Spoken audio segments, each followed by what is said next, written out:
अस्सलामुअलैकुम दोस्तों, हालिया दौर में पाकिस्तान टीवी चैनल्स पर तुर्की ड्रामा अर्तुगरुल गाजी आप में से काफ़ी लोगों ने देखा होगा।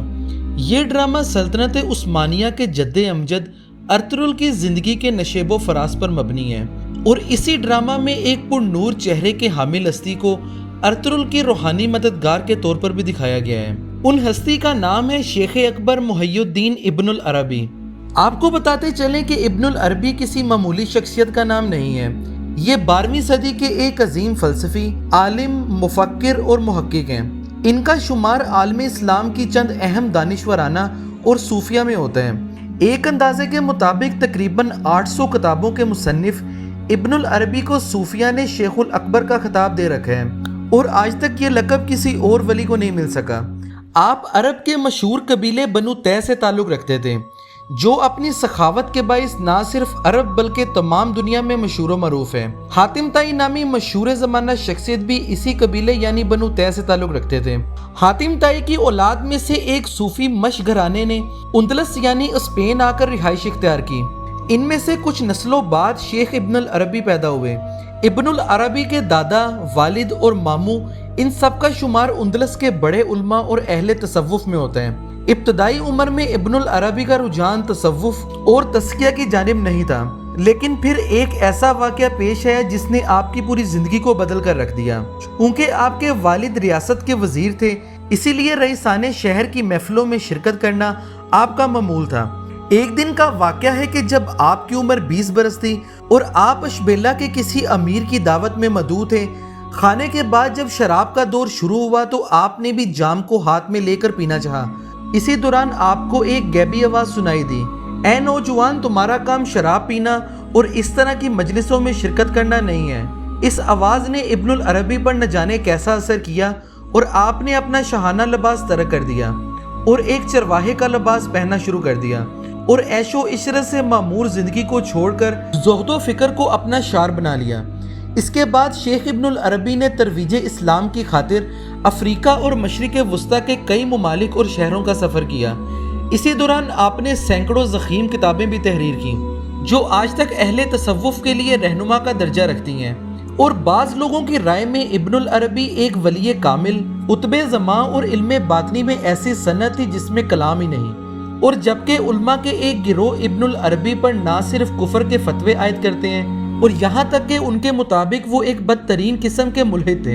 आपको बताते चलें कि बाज़ बड़ी बड़ी जलीलुल कदर हस्तियाँ मसलन इब्ने तैमिया, इब्ने खल्दून और हजर इब्ने अस्कलानी इब्नुल अरबी की मुखालफत में काफ़ी सरगर्म रहे हैं। हाफिज़ इब्ने तैमिया इब्नुल अरबी से मुतल्लिक लिखते हैं कि अहले इल्म और अहले ईमान में से किसी ने भी हैरत की तारीफ़ नहीं की, लेकिन मुल्हिदीन के एक गिरोह ने इसकी तारीफ़ की है, जैसे फसूसुल हकम वाला इब्नुल अरबी और इस जैसे दूसरे मुल्हिदीन जो हैरानो परेशान हैं। इसी के साथ हाफिज़ इब्ने हजर अस्कलानी इब्नुल अरबी के बारे में लिखते हैं कि मैंने अपने उस्ताद इमाम सिराजुद्दीन अल बकीनी से इब्नुल अरबी के बारे में पूछा तो इन्होंने फ़ौरन जवाब दिया कि वो काफिर है। और तफसीर इब्ने कसीर के मुसन्निफ हाफिज़ इब्ने कसीर लिखते हैं और इसकी किताब जिसका नाम फसूसुल हकम है, इसमें बहुत सी चीज़ें ऐसी हैं जिसका ज़ाहिर कुफ्र सरी है।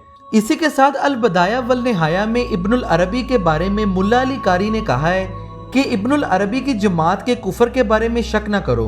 ऊपर बयान हुई तमाम बातें शेख इब्नुल अरबी के अकीदा वहदतुल वजूद के बारे में बयान की गई हैं और आपको बताते चलें कि वहदतुल वजूद एक सूफियाना अकीदा है। इस अकीदे की रूह से जो कुछ इस दुनिया में नजर आता है वो खालिक हकीकी की ही मुख्तलिफ शक्लें हैं। अक्सर मुसलमान उल्मा इस अकीदे को इंतहाई नापसंदीदगी की निगाह से देखते हैं। इनके मुताबिक इस अकीदे का इस्लाम से कोई ताल्लुक नहीं है। इसी वजह से उल्मा और मुहद्दिसीन के एक गिरोह के नज़दीक इब्नुल अरबी और वहदतुल वजूद का अकीदा रखने वाले दीगर लोग खुद भी गुमराह हैं और गुमराह करने वाले हैं। लेकिन इन सब के बरअक्स दुनिया के बेसर सूफिया और मशाइख इब्नुल अरबी को एक वली कामिल और अपना रहबर मानते हैं।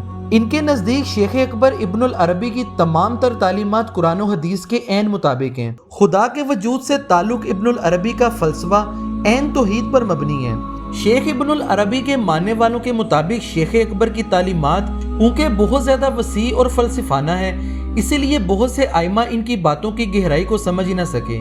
और जबकि दौरे हाजिर के कई इस्लामिक स्कॉलर्स ने भी ابن العربی پر لگائے گئے ان تمام الزامات کو نہ صرف مسترد کیا ہے اور یہاں تک کہ ان کے علم و ذہانت کی تعریف بھی کی ہے۔ تو وہاں میں نے کہا کہ حضرت آپ نے شیخ ابن عربی کے ساتھ رحمت اللہ علیہ کے الفاظ استعمال کیے،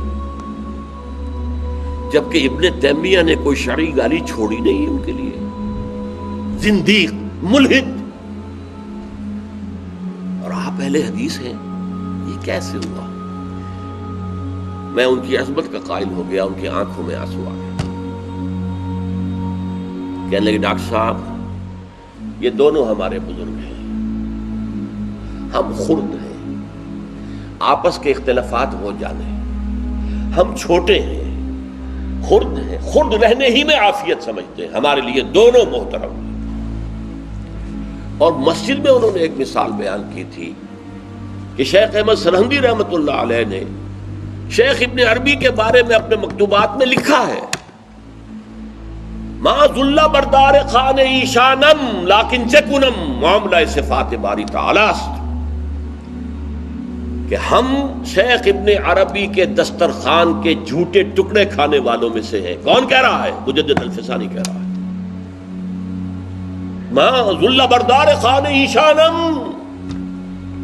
ان کے دسترخوان کے سوکھے جوڑے ہوئے جھوٹے ٹکڑے کھانے والوں میں سے ہم ہیں، لیکن چکنم، لیکن کیا کریں، معاملہ صفات باری تعالیٰ، یہ باری تعالیٰ کی صفات کا معاملہ ہے، ہمیں اختلاف کرنا پڑ رہا ہے، اختلاف ہم کر رہے ہیں۔ آپ ابن عربی کی بات کو چھوڑ دیجئے، پھینک دیجئے، لیکن توہین نہ کیجئے، اس کو خام خواہ کفر سے تعبیر نہ کیجئے۔ یہ چیزیں جو ہیں، اور پھر ہمارے سارے صوفیہ جو اس کے قائل ہیں، تو ایسی چیزیں لکھی ہیں جس سے لوگوں کے ذہن میں نیاسی باتیں بیٹھ گئیں، اور یہ جدید لوگوں نے نہیں، میں اس بارے میں سمجھتا ہوں امام ابن تیمیہ نے بھی زیادتی سے کام لیا، ایسی باتیں لکھ گئے جس کی وجہ سے عام جو ہے نا نیک عقیدے والے لوگوں ان کے ذہنوں میں بیٹھ گیا کہ شیخ الاکبر بہت بڑا ملحد تھا، بے دین تھا، کافر تھا، اس کا اسلام سے کیا رابطہ۔ یہ باتیں غلط پھیل چکی ہیں۔ اب اس لیے جب میری زبان سے سنتے ہیں نا کہ شیخ اکبر کو میں اچھا کہتا ہوں، ان کا غلط، تو ان پر تو بجلی گرتی ہے۔ شیخ اکبر کوئی کافر نہیں تھا، نہ اس نے کوئی غلط بات کہی، بہت بڑا موحد تھا، مگر اس کی توحید کو یہ لوگ نہیں سمجھے۔ اس لیے اگر آپ تھوڑا سا سمجھنا چاہتے ہیں نا تو فتاوی جو ہے نا حافظ عبداللہ روپی رحمۃ اللہ علیہ کا، جو ان کے تلمیذ نے مولانا صدیق صاحب نے مرتب کیا، اس کے شروع میں ہی سوال آتا ہے توحید کا۔